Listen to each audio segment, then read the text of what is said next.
सभी को नमस्कार, जोहार।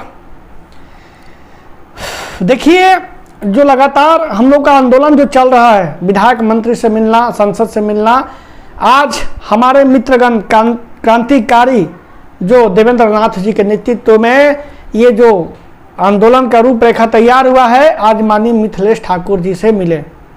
सबसे पहले मैं बता दूं कि मिथिलेश ठाकुर जी ने स्वीकार किया कि मैं बिहारी हूं।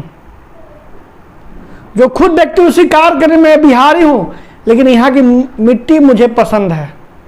उसी प्रकार मैं बार बार कहता हूं कि अगर आज चिंटू पिंटू के जी ये जो हमारे मुख्यमंत्री के इर्द गिर्द जो चिंटू पिंटू उनके मित्र बैठे हैं, वो भी एक तरीका से बिहारी हैं। आप लोग भी भले जानते होंगे, मैं उनका नाम नहीं रखना चाहता हूं। क्यों? क्योंकि हम लोग आदिवासी मूलवासी सब भोले भाले हैं।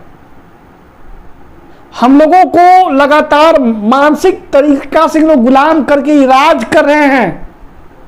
और मैं तो आपको खुली बता देना चाहता हूं कि अगर 60-40 नियोजन नीति आ जाती है तो मान के चलिए कि हमारा राज्य गुलाम, हमारा राज्य का सरकारी तंत्र गुलाम।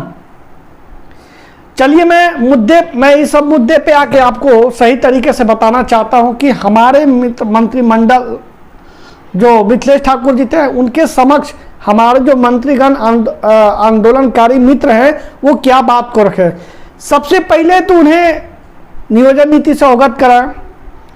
ठीक, उसे मैं पहले बता दूं कि इसी जीपीएससी मूवमेंट में हम खुद जाके उनसे हाथ जोड़ के प्रार्थना किया था, सर कि आप माननीय मुख्यमंत्री जी को कहिए कि इस नियोजन नीति में संशोधित करके झारखंडी स्थानीय नीति के परिभाषी देके अब तक कितने परीक्षाएं हो जाती, अब तक कितने लोगों की घर में खुशहाल आ जाती, कितने लोगों का एक समाज में एक पहचान बन जाता कि चलिए हमारे बेटा सचिवालय सहायक बन गए, हमारे बेटा दरोगा बन गए।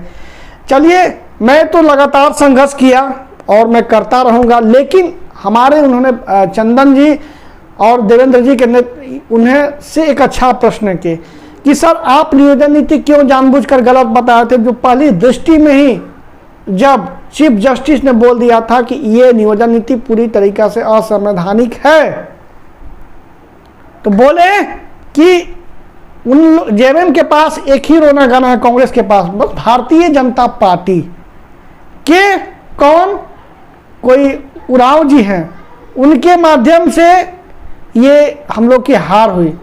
तो मैं बता देना चाहता हूं, उनके जो तोतले ये मुख्यमंत्री जी हैं और हमारे चिंटू पिंटू जी हैं, क्या उन लोगों को पता नहीं चलता है कि न्यायपालिका स्वतंत्र है, न्यायपालिका किसी से पक्षपात नहीं करते हैं, न्यायपालिका काम ही है न्याय देना। तो ऐसा बातें क्यों करते हैं? चलिए अब हम बता दें कि उन्होंने बताया कि सर हम लोग लगातार आंदोलन किए, 4 आंदोलन किए हैं। 4 आंदोलन में अब तक मुख्यमंत्री जी हम लोग से ज्ञापन क्यों नहीं लिए? हम लोगों ने वार्ता भी किया सर माननीय मंत्री जी से, आलमगीर आलम से, तो वहां पर इन लोगों बात को रखें कि सर आप वार्ता करने के बाद भी आपका सर कहीं परिणाम नहीं मिलता है, तो भी दुख लगता है कि सर आप लोग हम लोग के पक्ष में कोई फाइनल रिजल्ट नहीं दिए। उसके बाद बता दूं कि उन्होंने जो हम लोगों ने ज्ञापन में पहले सौंपा था कि सर आप नियोजन नीति एटलीस्ट कम से कम झारखंडी हित में अभी तो पहचान करिए। आखिर कौन है झारखंडी, कौन है स्थानीयता यहाँ का, कौन है नियोजन नीति कोई है? तो बोले चुप। तो वो बोले कि हम किसको परिभाषित करें? तो उनसे पूछा गया कि जिस तरीका से आप रिजर्व कोटे को दे रहे हो उस तरीका से सामान्य वर्ग को परिभाषित करके सामान्य वर्ग को भी दो। बहुत अच्छे से बात उन लोगों ने रखा था। इसके बाद क्या होता है कि हम लोग ने हमारे देवेंद्र भैया जी ने वहां पर एक और बात रखा कि सर आप उनके आधारित जो भारतीय जनता पार्टी बनाई थी उससे वो भी अगर मान के चलते तो नहीं, भारतीय जनता पार्टी से खुन्नस है।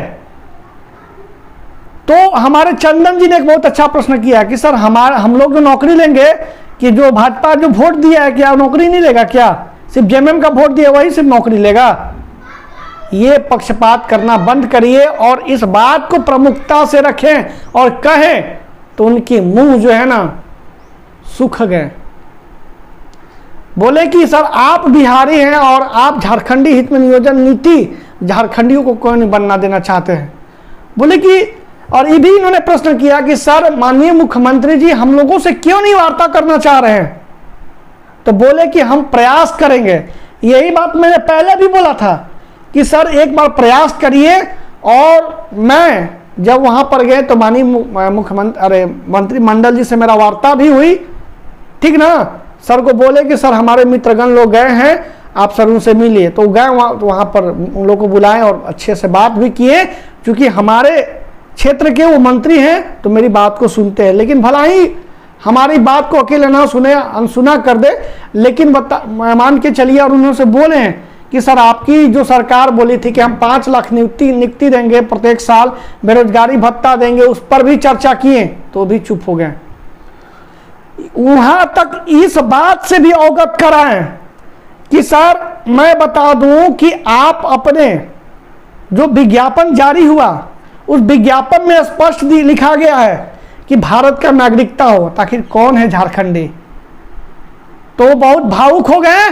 जिस तरीका से हमने संघर्ष किया था, जिस तरीका से हमने प्रयास किया था, उस तरीका से उसी मुंह उदास करके माननीय मंत्री जी रह गए और उनके पास कोई जवाब नहीं था, ठीक ना। तो इससे मैं कह देना चाहता हूं कि इससे कहीं ना कहीं झारखंडियों को बहुत चोट पहुंची है, झारखंडियों को कहीं ना कहीं बहुत ठोस पहुंचा है। और वो यहां तक भी बोले हैं, वो यहां तक भी बोले हैं कि सारा नियुक्ति, सारा विज्ञापन हो सकता है कि वापस भी हो सकता है अगर ये चीज गलत है तो। यहां तक वो भी नहीं पता है। जब विज्ञापन आ रहा है वो भारत की नागरिकता की मांग करे, सारे प्रमाण के साथ हमारे देवेंद्र नाथ महतो जी, चंदन जी उनको अवगत कराएं और वो स्वीकार भी किए कि नहीं हम लोग यहाँ पर गलती है, हम लोग यहाँ पे गलत किए हैं। तो इसे ये साफ झलकता है कि बाहरी विचारधारा कैसे हम लोगों पे कब्जा करते जा रहे हैं। और जाते जाते मैं बता दूं कि आज मैं लाइव आऊंगा और जो लोग हम पे कमेंट कर रहे हैं उन लोगों को जवाब देना जरूरी है। और उससे जाते जाते ये भी मैं बता दूं कि अगर आपको ये वीडियो अच्छा लगे, अगर आपको ये वीडियो अच्छा लगे तो ज़्यादा से ज़्यादा लोगों को शेयर करिएगा, क्योंकि मैं हमेशा झारखंडी हित में झारखंडियों के लिए आवाज़ उठाता हूं और उठाता रहूंगा। तब तक के लिए सभी को जोहार।